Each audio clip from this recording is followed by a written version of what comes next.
नमस्कार, बहुत स्वागत है आप सभी का आपका राज्य आपकी खबर में। मैं हूं आपके साथ संभव गुप्ता। खबर यूपी के मथुरा से है, जहां बुधवार को अदालत में अमीन रिपोर्ट मंगवाने के संबंध में सुनवाई होनी थी। अभी तक मीना मस्जिद पक्ष से कोई भी हाजिर नहीं हुआ था और मस्जिद के सचिव के हाजिर होने के बाद सुन्नी वक्फ बोर्ड का हाजिर होना भी शेष है। अखिल भारत हिंदू महासभा के राष्ट्रीय कोषाध्यक्ष दिनेश शर्मा ने बताया कि मुस्लिम पक्ष जानबूझकर मामले में देरी करने के उद्देश्य से हाजिर नहीं हो रहा है। हमने कोर्ट में मीना मस्जिद को श्री कृष्ण जन्मस्थान की लगभग 14 एकड़ जमीन में स्थित होने की जानकारी दी है और साथ ही मीना मस्जिद को वहां से हटाए जाने की मांग की है। उसके साथ ही विस्तारीकरण को रोकने की मांग भी की है और हिंदू पक्ष की तरफ से दिनेश शर्मा ने मांग की मीना मस्जिद पर सरकारी अमीन भेजा जाए, वहां मीना मस्जिद पर भौगोलिक स्थिति का अवलोकन करा के माननीय न्यायालय में रिपोर्ट मंगवाई जाए। मीना मस्जिद में चल रहे अवैध निर्माण को रोकने के लिए भी दिनेश शर्मा ने प्रार्थना पत्र दिया था।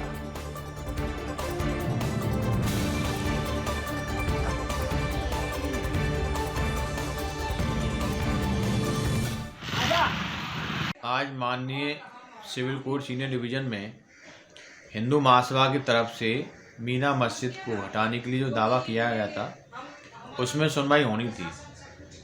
हिंदू महासभा ने उसमें यूपी सुन्नी सेंट्रल वक्फ बोर्ड और इंतजामिया कमेटी को पार्टी बनाया था और हिंदू महासभा ने मांग की थी कि मंदिर की जो भूमि है 13.37 एकड़, उसमें जो पूरब की दिशा में मीना मस्जिद बनी हुई है उसको हटाया जाए और हमने वहाँ सरकारी अमीन भेजकर वहाँ की जो एक्चुअल पोजीशन है उसकी पूरी रिपोर्ट बना के माननीय न्यायालय में जमा कर दिया। इस बात का प्रार्थना पत्र भी दिया था और हमने उसमें स्टे का भी प्रार्थना पत्र दिया था, क्योंकि मुस्लिम पक्ष चाहता है कि मीना मस्जिद को।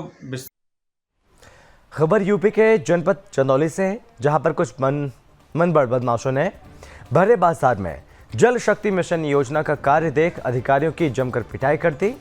वहीं कंपनी के अधिकारी और कर्मचारी पुलिस चौकी के सामने ही किराए का मकान लेकर रहते हैं। आवास पर लौटते समय स्कॉर्पियो में सवार बदमाशों ने पुलिस चौकी के समीप चौराहे पर उन्हें घेर कर पिटाई शुरू कर दी। दिन दहाड़े घटी इस घटना से मौके पर अफरा तफरी मच गई। घटना को आराम से अंजाम देकर बदमाश मौके से फरार हो गए और सूचना पर आधे घंटे की देरी से पहुंची पुलिस ने सभी घायलों को निजी अस्पताल में भर्ती कराया। पुलिस ने 3 आरोपियों को गिरफ्तार किया और आबूदारी के अधिकारी और कर्मचारियों की पिटाई का मामला बेहद ही गंभीर है। इससे पहले भी रेलवे की नामी कंपनी के मैनेजर सपंडे की कुछ वर्षों पहले हत्या भी की जा चुकी है। फिलहाल पुलिस ने मामला दर्ज किया और आगे की कार्रवाई शुरू कर दी।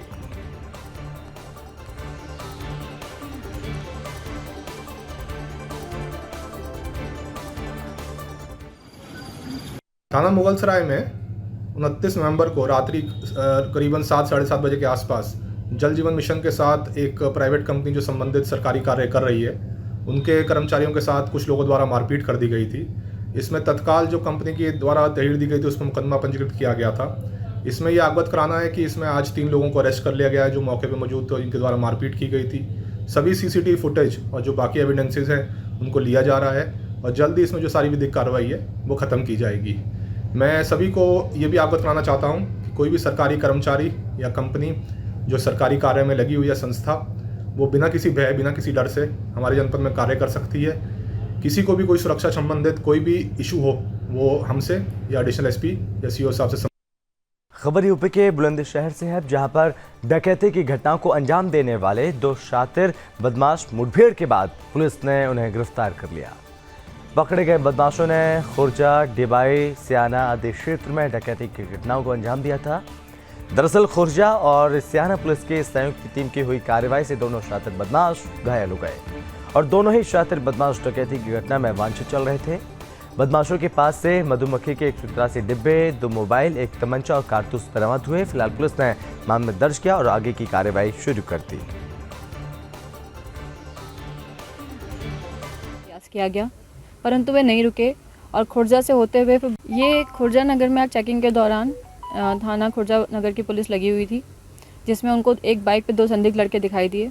उनके द्वारा उन्हें रोकने का प्रयास किया गया परंतु वे नहीं रुके और खुर्जा से होते हुए फिर बुलंदशहर और सियाना रोड पर आ गए। यहाँ से तब तक सियाना पुलिस को भी खबर लग चुकी थी, वो भी चेकिंग के लिए निकल गई थी। बीच में यह भर्रा रोड पड़ती है चिंगरावटी चौकी के पास। ये लड़के उसी बाइक सवार दोनों संदिग्ध व्यक्ति भर्रा रोड पर मुड़ गए।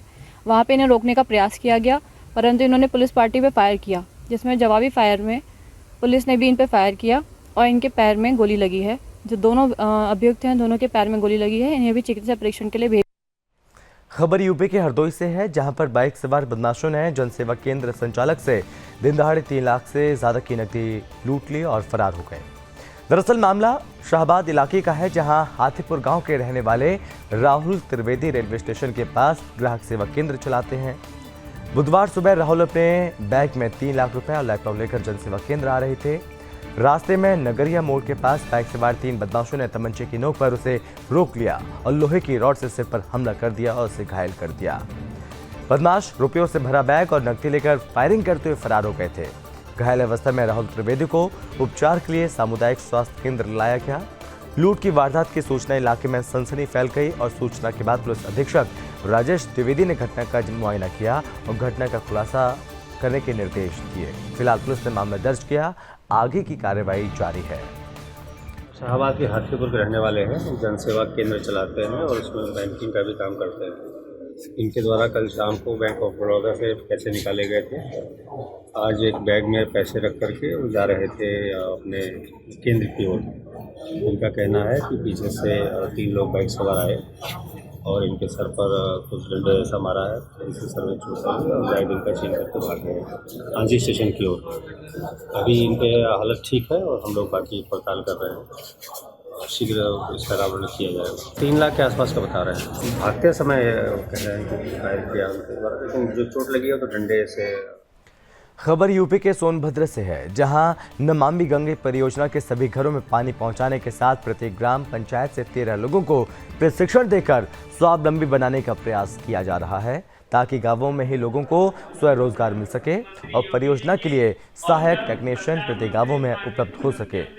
दरअसल राज्य की योगी सरकार और जल संसाधन मंत्री स्वतंत्र देव सिंह के नेतृत्व में संबंधित कार्यों के लिए औजारों का किट बनाकर लोगों को मुफ्त वितरित किया जा रहा है और लोगों को प्रोत्साहित कर सरकार गांव में ही प्लम्बर, मिस्त्री, फिटर, राजमिस्त्री, इलेक्ट्रीशियन, पंप ऑपरेटर और मोटर मैकेनिक के लिए स्वरोजगार को बढ़ावा दे रही है। स्वरोजगार के द्वारा गांवों का पलायन रोकना संभव हो सकेगा। योगी जी की और जल संचार मंत्री माननीय स्वतंत्र देव सिंह जी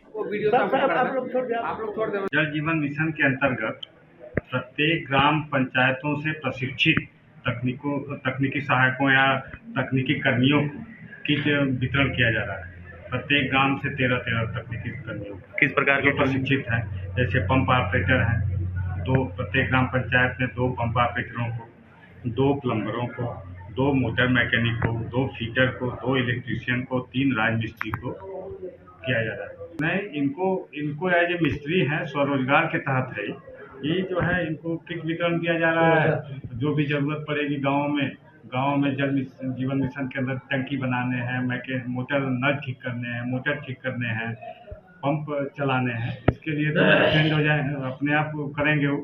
उसके साथ साथ उसके अलावा भी कोई काम होगा। ये हर घर नल योजना के अंतर्गत हमारे देश के यशस्वी प्रधानमंत्री और उत्तर प्रदेश के यशस्वी मुख्यमंत्री जी के द्वारा हमारा जिला महत्वाकांक्षी जिला है, जिसमें हर घर नल योजना के अंतर्गत नमामि गंगे के अंतर्गत हम 13 प्रशिक्षकों, pump operator, plumber, motor mechanic, fitter, electrician और राजगिर मिस्त्री को उनका किट देने का काम, ये स्वरोजगार हेतु, क्योंकि हर घर नल योजना के अंतर्गत हर गांव में टंकी बन रही है, तो उसमें राजगिर मिस्त्री, बिजली मिस्त्री, पंप ऑपरेटर।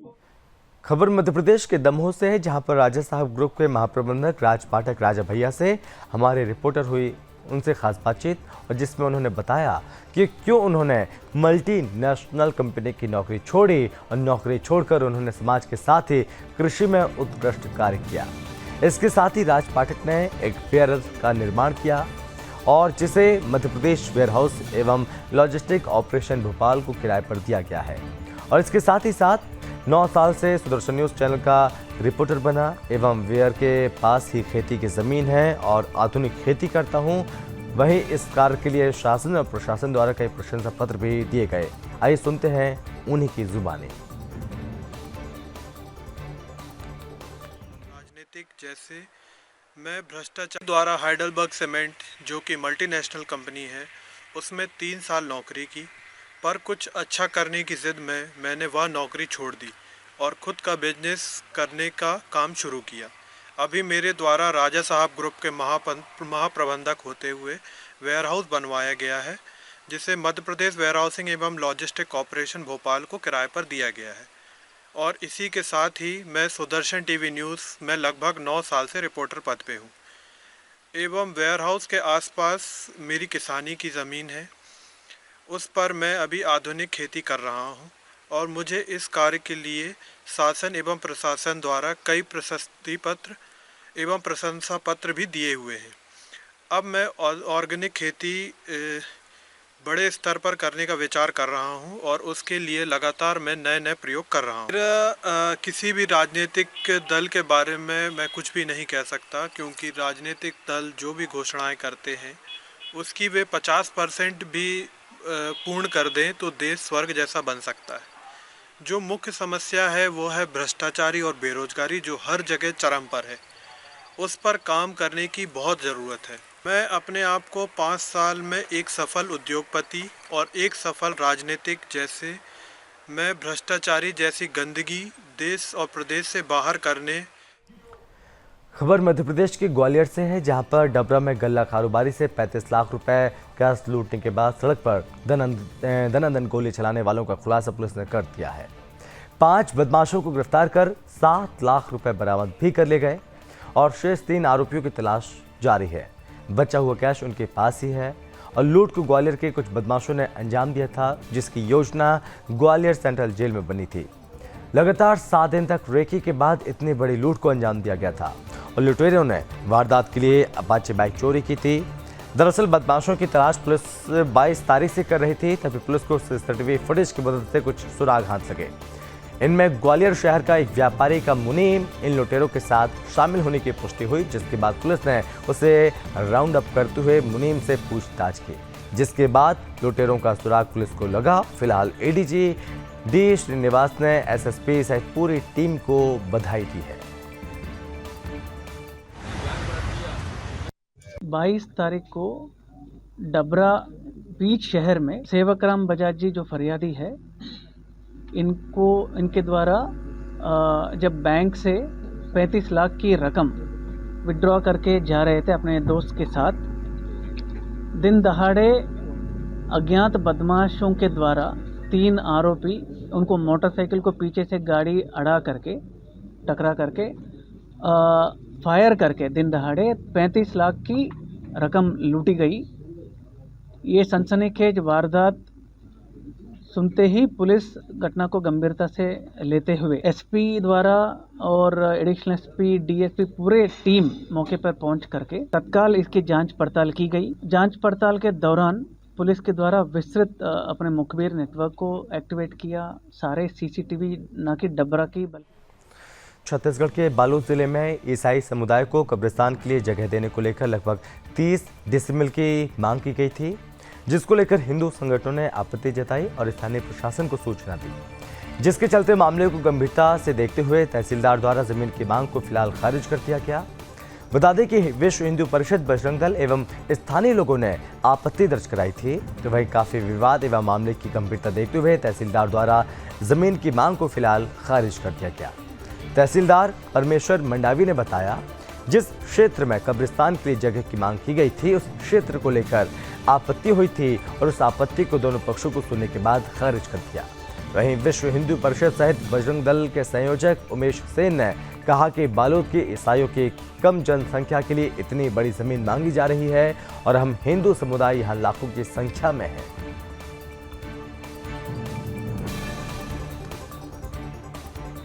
सितंबर माह में माननीय मुख्यमंत्री का दौरा कार्यक्रम हुआ था, भेंट मुलाकात कार्यक्रम। उनके उस कार्यक्रम में ईसाई समुदाय के द्वारा कब्रिस्तान हेतु जमीन आवंटन के लिए मांग किया था, जो हमारे पास आया था और उस तारतम्य में हमने प्रकरण दर्ज किया और ग्राम पाररास में जमीन उपलब्ध था, जिसे आवंटन हेतु प्रकरण दर्ज किया था, जिसमें बजरंग दल और पार्षद पाररास एवं ग्रामवासियों के द्वारा आपत्ति किया गया था कि यहाँ पर ज़मीन उपलब्ध ना कराया जाए, आवेदन खारिज किया जाए। दोनों पक्षों को सुनने के बाद खारिज योग्य प्रतीत हुआ, जिसके कारण से मैंने प्रकरण खारिज हेतु कलेक्टर महोदय को सादर संपर्क। मध्य प्रदेश के टीकमगढ़ में छेड़खानी कर मौके से फरार हुए अज्ञात युवक को पुलिस ने गिरफ्तार किया और कार्रवाई शुरू कर दी। जहां बीते रोज टीकमगढ़ नगर की नंदेश्वर कॉलोनी में बाइक सवार युवक ने लड़की के साथ छेड़खानी की थी, वहीं पूरा घटनाक्रम सीसीटीवी कैमरे में कैद हो गया था। पुलिस ने जो आरोपी है उस आरोपी को सीसीटीवी के आधार पर पुलिस ने पकड़ लिया। बता दें कि आरोपी दबंग दिन दहाड़े लड़कियों के साथ घटनाओं को अंजाम दे रहे थे और ये पूरी घटना गली में बने मकान के बाहर लगे सीसीटीवी कैमरे में कैद हो गई। घटना का वीडियो सोशल मीडिया पर भी वायरल हो गया। कोतवाली पुलिस द्वारा मामले की गंभीरता को समझते हुए मौके पर पहुंचकर जांच की गई। फिलहाल पुलिस अब आगे की कार्रवाई में जुटी हुई है।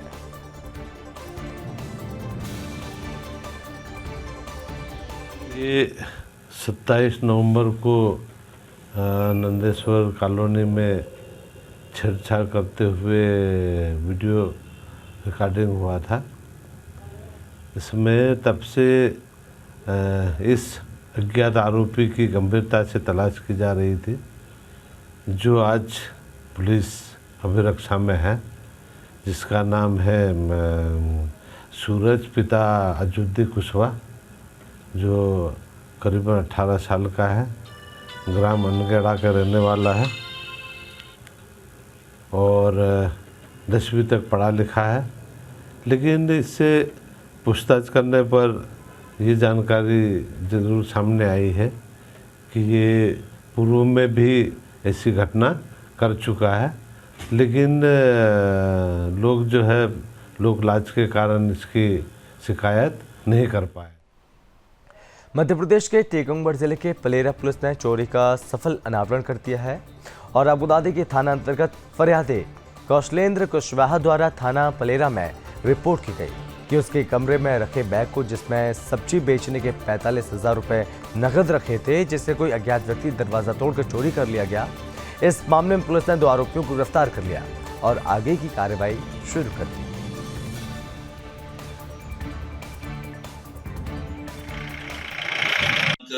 26 तारीख को कौशलेंद्र कुशवाहा के द्वारा थाना पलेरा में रिपोर्ट दर्ज कराई थी कि रात्रि में इसके घर से कमरे से कुछ चोरों के द्वारा दरवाजा तोड़कर 45,000 रुपये इसके चुरा कर ले गए।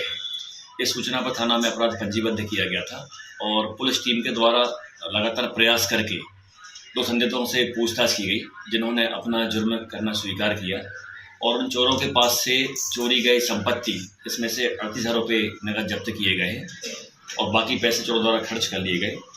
और इन चोरों में रमेश रैकवार और दीपक अहरवार, इनके नाम सामने आए, जिन्हें आज माननीय न्यायालय पेश किया जाता है। हमारे द्वारा लगातार प्रयास किया जा रहा है कि जिले में या हमारे जो क्षेत्र में चोरियां हो रही हैं, इनमें हम लोग संदिग्धों से पूछताछ कर रहे हैं और जो सजायाब चोर बाहर निकलते हैं उनको भी निगरानी रखी जाती है। लगातार पेट्रोलिंग की जा रही, रात्रि में किसी प्रकार चोरी घटना हमारे क्षेत्र में घटित ना हो पाए। और चलिए इसी के साथ इस बुलेटिन में बस इतना ही। आप बने रहिए सुदर्शन न्यूज़ के साथ। जय